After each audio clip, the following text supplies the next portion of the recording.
J. Roos Theory. Let's talk some more boxing. I like when they do these weigh-ins in the UK. They do them at the malls. I just like that look. It'd even be cool to put a boxing ring in there, if they could fit everybody. So Joshua weighs 250, 5 pounds less than what he weighed against Jermaine Franklin. Helenius weighs 249, and there's no way that Helenius is 6'8 or 6'9. Did you see him face to face? In fact, sometimes it looked like Joshua was taller, but you see the little back and forth. It reminded me of Joshua when he first fought, had the little stare down with, what's his name? Dominic Brazil. And that was interesting. And Joshua, he beat Brazil pretty badly. At the end in the locker room, he was talking about I guess it was tougher than it looked, but he made it look easy. That's what the great ones do. They make it look easy. Yeah, I just thought it was interesting. They were staring at each other, and Joshua said to Helenius, you got a problem? And I guess Helenius was like, nah. Joshua was like, we can fight now or tomorrow. But if you fight now, there's no money. But, when you're that rich, I guess it doesn't really matter. Who won the stare down? Who turned away first? Did Joshua turn away first? If so, does Helenius now have a mental edge? He might till he gets the overhand right or uppercut, and I think that'll take away that little mental edge that he thought he had. But, yeah, both guys look good. Joshua, easily the best physique in the heavyweight division.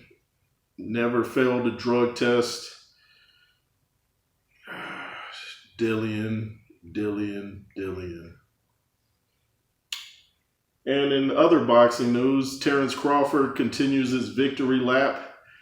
Mano, the rapper Mano, he apparently had a bet with Angela Yee, but it wasn't for money. It was where if he lost the bet, he has to wear the same clothes for a week and even take pictures in them every day. For some of y'all, I bet you do that anyway, huh? But yeah, so it was funny. Terence Crawford was up there and having him apologize, and then they hugged it out. Terence Crawford's just making the rounds, making them victory laps for everybody that went against him. If you went against Terence Crawford, I gotta question your boxing IQ. Nah, but Terence Crawford's being a real good sport about it. He's got a playful attitude. And you could tell the guy's very focused and very strong. The fight's over. You could tell he's still focused. I just saw footage. I had seen it before, but I rewatched it where he's wrestling this guy in the gym, and he pins him like that. Terence Crawford is a strong dude because I think the other guy was bigger than him. But the more I look at Terence Crawford, he's not a small guy. He's just one of those guys where in clothes or a t-shirt, he might look smaller than what he is, but once he takes it off and you see him in the ring, he's a lot bigger than he looks in his clothes sometimes, But yeah, boxing's getting real interesting. Helenius looks like he's not there to fall down, so we might have a fight on our hands, but I'm going to still stick with my prediction between round 1 and round 4, and that seemed to be the consensus of the DAZN crew. Tony Bello picked, I think, 3. The other dude, I don't know his name, he picked 4. And we all know that AJ wants a knockout, Nobody's really believing that he wants to go the distance because they want to sell the Deontay Wilder fight. You want a knockout. You want the buzz to be like it was before when the fight was supposed to happen. And let's see what else is going on in the boxing world. Do y'all think Dillian White can come back from whatever's going on with his bloodstream? I don't know at this point. I don't know if he's going to be just a gatekeeper, a journeyman, or if he can ever be a contender.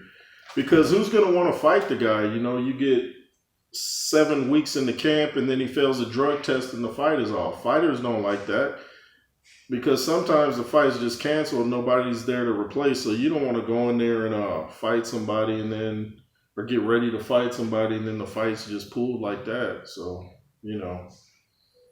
But anyway, back to Anthony Joshua. He's looking good. He's out in the crowd talking to all types of people, talking to senior citizens, you know, acting like the heavyweight champion. I think a bit of the pressure's off now that he doesn't have the belts. I've heard other fighters say, you know, once they lost their first fight, they could kind of relax. Like, okay, I got that off me. Now I can just go on and relax and be myself. The pressure's off a bit.